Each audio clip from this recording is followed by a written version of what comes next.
And political interference గురించి మాట్లాడాలంటే and మీరు చూస్తే 2006లో సుప్రీంకోర్టు ఒక జడ్జ్మెంట్ ఇచ్చిందండి, Prakash Singh versus Union of India అని.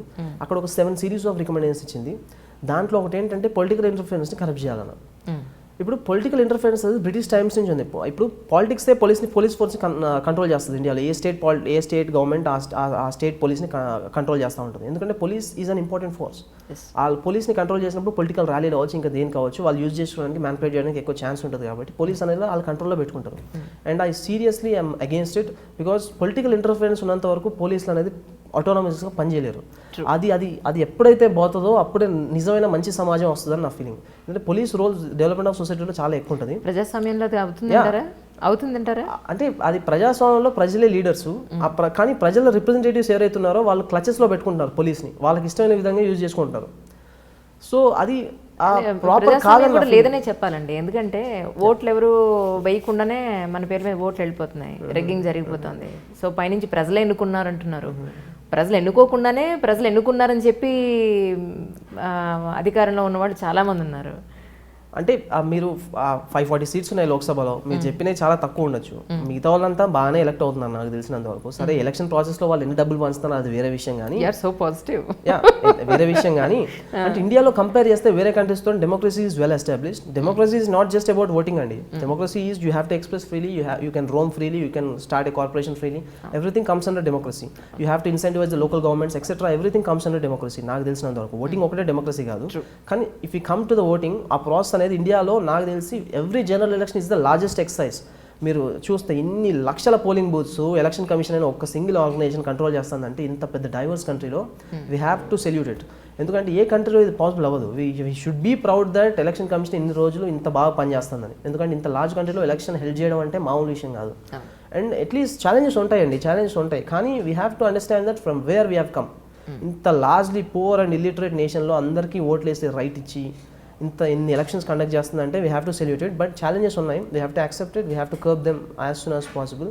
బట్ ఇండియాలో డెమోక్రసీ లేదంటే నేను ఒప్పుకోను. డెమోక్రసీ ఉంది ఇండియాలో, ఇంకా బెటర్ అవ్వాలి మనం చాలా. ఇప్పుడు పాకిస్తాన్ చూడండి ఏమైందో, ఇప్పుడు అది అక్కడ డెమోక్రసీ ఉండదు. ఇప్పుడు మన చుట్టుపక్కల ఏ కంట్రీ చూసినా డెమోక్రసీ ఉండదు. నేపాల్లో రీసెంట్గా ఎస్టాబ్లిష్ అయింది డెమోక్రసీ. మాల్దీవ్స్లో ఏమవుతుందో మీకు తెలుసు. అండ్ శ్రీలంకలో ఐ థింక్ వాళ్ళు గవర్నమెంట్ వాళ్ళు కోరుకుంటున్నారు. సో ఇప్పుడు ఏ కంట్రీ, ఇప్పుడు బంగ్లాదేశ్లో చూస్తే వేరే పార్టీని జైలుకు పంపించారు. Being such a large and diverse country we are far more democratic అని నా ఫీలింగ్. కొన్ని ఆస్పెక్ట్స్లో we have to improve. Minorities మీద జరిగే అటాక్స్ కానీ ఇంకా ఏమన్నా కానీ we should improve. But now we are a settled nation, 70 years old now. We are progressing nation. We can go much ahead. Bright civil servants వస్తున్నారు పనిచేయడానికి దేశానికి. సో ఐ హోప్ ఇండియా ఇంకా బెటర్ ప్లేస్ అవుతుంది ముందు అని. బట్ కొన్ని ఈక్వేషన్స్ అన్ని set చేయాలి. And I think commitment is needed అండి. ఆఫీసర్స్ దగ్గర ఫస్ట్ కమిట్మెంట్ ఉండాలి. వాళ్ళు కమిట్మెంట్ లేకుండా ఏ పని చేయలేరు. నేనే ఎంతసేపు నా ఫ్యామిలీయే నేనే డెవలప్ అవ్వాలి, నా ఫ్యామిలీయే డెవలప్ అవ్వాలి, మా ఫ్యామిలీ వాళ్ళ చుట్టుపక్కల వాళ్ళే డెవలప్ అవ్వాలి అనుకుంటే పని అవ్వదు. అట్లాంటప్పుడు మీకు ఈ సర్వీస్ కరెక్ట్ కాదు. మీ అంటే ఏ హీరో అంటే మీకు బాగా ఇష్టం? అంటే సినిమాకి మారుతూ ఉంటారండి. By Arjun Reddy, Vijay Deverakonda. Seeing his performance. Next flop తీసే వరకు హీఈస్ మై ఫేవరెట్. మళ్ళీ ఒక ఫ్లాప్ తీస్తే పోతుంది. సో సినిమాకి మారుతూ ఉంటుంది. I was a fan of Pawan Kalyan during my childhood etcetera. But now అతను పిచ్చి సినిమాలు తీసేటప్పటికి అది పోయింది. అండ్ పోకిరి బిజినెస్ మ్యాన్ చూసినప్పుడు మహేష్ అంటే చాలా ఇష్టం అనిపించేది. సో సినిమాకి అది మారుతూ ఉంటుంది. ఓకే, మిమ్మల్ని ఒకటి అడగా 2 క్వశ్చన్స్ ఉన్నాయండి. Which is most important. అంటే మీ మైండ్ మెచ్యూరిటీ చూసిన తర్వాత నాకు అడగాలనిపించింది. ఒంటరిగా ఉండడం గురించి కానీ, సమాజం మీద ఇంత అవేర్నెస్ ఉండడం కానీ, ప్రతి సమస్య మీద మీకు ఉన్న అవగాహన కానీ, అసలు పెళ్లి చేసుకుంటారా అని డౌట్ వస్తుంది నాకు. అంటే మీకు ఎవరో చెప్పినట్టు అడుగుతున్నారు మీ క్వశ్చన్. చాలాసార్లు నాకు ఈ క్వశ్చన్ వచ్చిందండి. బట్ ఇప్పుడు దాకా అయితే నాకు ఆ ఆలోచన అయితే లేదు. ఇప్పుడు ఫస్ట్ ఆఫ్ ఆల్ నేను పెళ్ళి అంటే ఏంటి నేను ఎక్స్ప్లెయిన్ చేయాలి. అంటే పెళ్ళి అంటే నాకు ఎట్లా అర్థం అవుతుందంటే, పెళ్ళి అంటే 2 వ్యక్తులు కలిసి ఉండడానికి సొసైటీ ఇచ్చే పర్మిషన్నే పెళ్ళిగా చూస్తాను నేను. ట్రూ. సొసైటీ ఒక పర్మిషన్ ఇవ్వాలి 2 వ్యక్తులు కలిసి ఉండాలంటే, దాన్ని పెళ్ళని నేను చూస్తాను. సో నేను ఇంకొకరితో కలిసి ఉండడానికి నాకు ఎవరు పర్మిషన్ ఇవ్వాల్సిన అవసరం లేదని నాకు అనిపిస్తూ ఉంటుంది. So marriage concept it self is involved అని అనిపిస్తూ ఉంటుంది. కానీ రేపు పొద్దున నాకు ఇంట్రెస్ట్ రావచ్చేమో మ్యారేజ్లో, నాకు తెలియదు. బట్ లెట్స్ ఇప్పటిదాకైతే ఎలాంటి ఇంట్రెస్ట్ లేదండి. ఏ అమ్మాయి మీద క్రష్ లేదు. అసలు అమ్మాయిల జోలికి వెళ్ళేవాడిని కాదు. I think Balalatha was the first girl నేను మాట్లాడింది. మా మదరు మా ఇంట్లో ఉన్న వాళ్ళ తర్వాత ma'am Balatha ma'am was the first girl నేను అంతసేపు మాట్లాడిన అమ్మాయి. నేను ఎప్పుడు అసలు ఇంటాక్ట్ నమ్మలేకపోతున్నాను. హ్యాండ్సమ్ ఇది ఇప్పుడు నేను ఇది మీడియా ముందు చెప్తున్నాను, మా ఫ్రెండ్స్ కూడా చాలా మంది చూస్తున్నారు కదా, సో వాళ్ళ ముందు ఇంత ధైర్యంగా చెప్తున్నాను అంటే దిస్ ఇస్ ట్రూ. ఓకే, నేను అబద్ధాలు ఆడట్లేదు. యా, అంటే మీ ఉద్దేశ ప్రకారం ప్రస్తుతానికి మన దేశంలో ఉన్న సమస్యలు ఏంటి?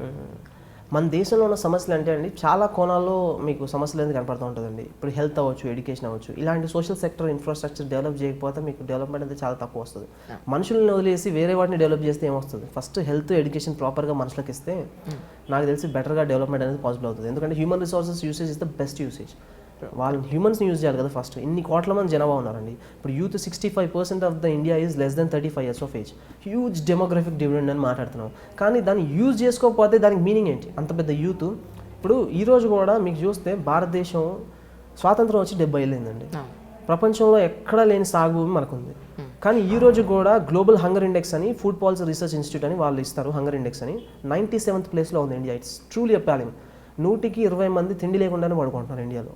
సో ఇంత సాగుభూమి ఉండడానికి మీనింగ్ ఏంటి నాకు అర్థం కాక అడుగుతా. ఇప్పుడు సరైన వైద్య సదుపాయాలు ఉండవు. ఇప్పుడు గాంధీ హాస్పిటల్కి వెళ్తే మీకు తెలుస్తుంది సిచ్యువేషన్ ఎట్లా ఉంటుందో. సరైన చదువు ఉండదు, వైద్య సదుపాయాలు ఏమీ ఉండవు, అండ్ ఎంప్లాయ్మెంట్ ఆఫీస్ చుట్టూ కుక్కలా తిరుగుతున్నారు జనాలు. ఇంకా ఇవన్నీ పోయినప్పుడే కదా ఇండియా డెవలప్డ్ అయ్యేది. ఇవన్నీ ఇప్పుడు చాలా మంది చెప్తా ఉంటారు, ఇప్పుడు వీటన్నిటికీ ఎక్కడొక్కడ ఫుల్ స్టాప్ పడాలి కదా. కానీ కొంతమంది ఏమనుకున్నారంటే వీటికి ఫుల్ స్టాప్ పెట్టడం వాల్యూమ్స్తోనే పాజిబుల్ అవుతుందని కొంతమంది అనుకున్నారు. సో తుపాకీ పట్టుకొని అడవికి బయలుదేరారు. There start the story of naxalism. ఎందుకంటే సొసైటీలో ఎప్పుడైతే ఈక్వాలిటీ ఉంటుందో అక్కడ విప్లవం అనేది రావడానికి ఛాన్స్ ఉంటుంది. సో అట్లా వస్తుంది ఈ ఎక్స్ట్రీమిస్ట్ ఐడియాలజీ అట్లా వచ్చినాయి. సో ఇవన్నీ ప్రాపర్గా స్టడీ చేయకపోతే మీరు దాన్ని నిర్మూలించడం చాలా కష్టం అవుతుంది. ఎక్కడి నుంచి రూట్ కాజ్ ఉందో మీకు తెలియాలి ఫస్ట్. మీరు దాన్ని కర్బ్ చేయాలంటే from where it is emerging you have to know. And I properly studied అని నా ఫీలింగ్. అందుకే ఆ ఏరియాలోకి వెళ్ళి పనిచేయాలని నేను అనుకుంటాను.